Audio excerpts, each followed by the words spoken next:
Welcome back. Days of Purity. Ancient Israelite Purification Customs. Marriage, birth, and baptism. Let's dig deeper.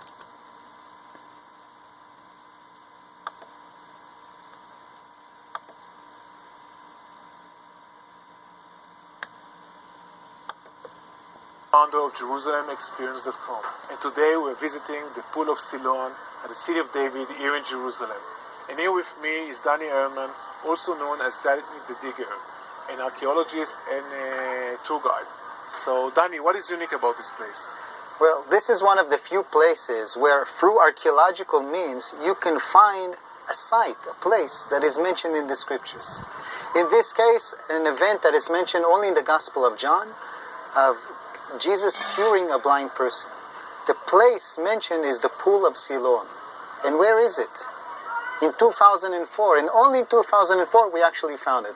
We thought it was in a different location, but archaeology proved it to be at the very southern end of this slope. Let me show you what it's all about. Welcome to JerusalemExperience.com, the place where you can watch videos from Jerusalem and its holy sites from your computer at home. The Gospel of John, and only the Gospel of John, records Jesus performing a miracle at the site called the Pool of Siloam. A blind person approaches him seeking redemption and cure to his blindness. Jesus puts mud on his face and tells him, now wash it off in the water of the Pool of Siloam. The blind person does so and he regains his eyesight. Now the question is, where is this site? In the Byzantine period, the spot of the Pool of Siloam was identified in another location, and a big church was built over it. And until 2004, also modern scholarship thought that's the location.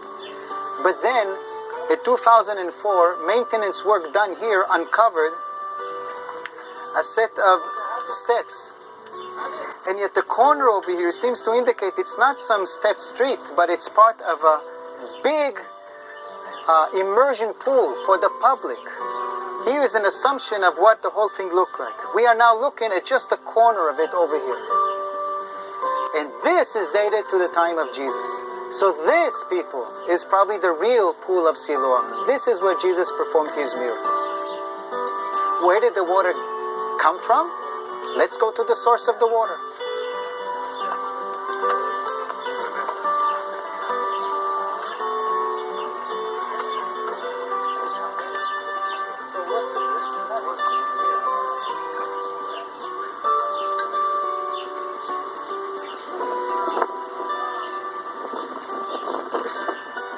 But where did the water of this pool come from? What is the source? Where is the spring? You see that the water accumulates here also today. And without this modern plastic pipeline, this whole area would be flooded. But the source is actually 500 meters away from us. And it reaches this part of the city by a tunnel that was dug 700 years before Jesus used this Pool of Siloam. The tunnel that feeds this pool is actually from the Old Testament days, from the time of King Hezekiah. In 701 BC, that king commanded the creation of a tunnel to take the water to a secured area in fear of the Assyrian attack. And that kept being used also in the time of Jesus, and in fact, it still works to this day. Let's go and see it.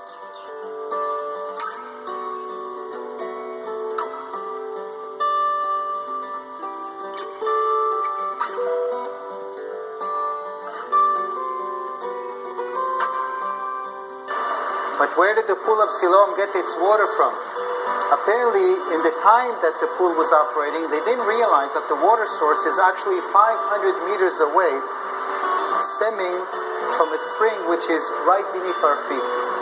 And the tunnel which connected it to the Pool of Siloam was dug 700 years earlier by King Hezekiah, anticipating an Assyrian attack. And it still operates to this day. Let's take a look.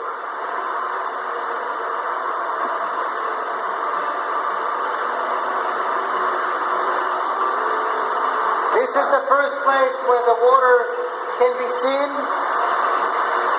And this is where the water starts running along the Hezekiah's tunnel all the way to the Pool of Siloam.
So the water tunnel today ends where the kids are now looking into it.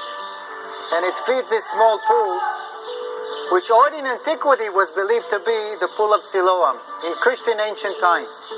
These pillars are part of an ancient church that was built over here. One pillar is perhaps still standing in its original location over here. But in 2004, by accident, another spot was traced around the corner here, and it proved to be the real pool of Siloan.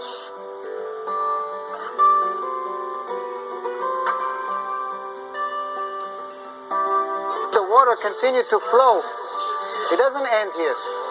And now we understand that this is not the end of the tunnel.